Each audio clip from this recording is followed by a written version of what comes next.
আজকে বিএনপির তিনজন নেতা এসেছিলেন প্রফেসর ইউনূসের সাথে দেখা করতে।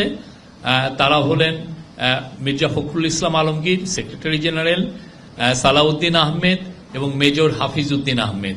তাদের আসলে মূল বক্তব্য ছিল তারা এই যে কিছু পরিস্থিতি উদ্ভব হয়েছে সেই আলোকে দেশের পিস অ্যান্ড স্ট্যাবিলিটির ব্যাপারে জোর দিয়েছেন। তারা বিচার কাজ যাতে খুব দ্রুত হয়, যারা এই অন্যায় অত্যাচারের সাথে জড়িত ছিলেন তাদের বিচার কাজ যেন খুব দ্রুত হয় সেগুলোর জন্য বলেছেন।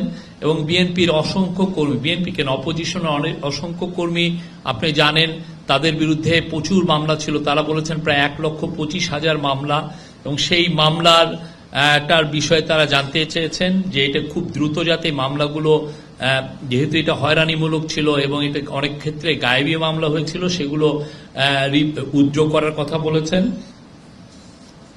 আর এই অপারেশন ডেভিল হান্ট শুরু হয়েছে, তারা বলেছেন যে এখানে যেন কোনো হিউম্যান রাইটসের কোনো রকমের কোনো ভায়োলেশন না হয়।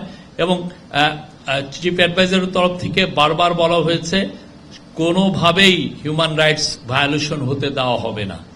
যারা যারা অন্যায় অত্যাচারের সাথে জড়িত, যাদের এগেনস্টে সুস্পষ্ট অভিযোগ আছে ক্রাইমের, তাদেরকেই এই অপারেশন ডেভিল হান্টের আওতায় আনা হচ্ছে, তাদেরকে আইনের আওতায় আনা হচ্ছে।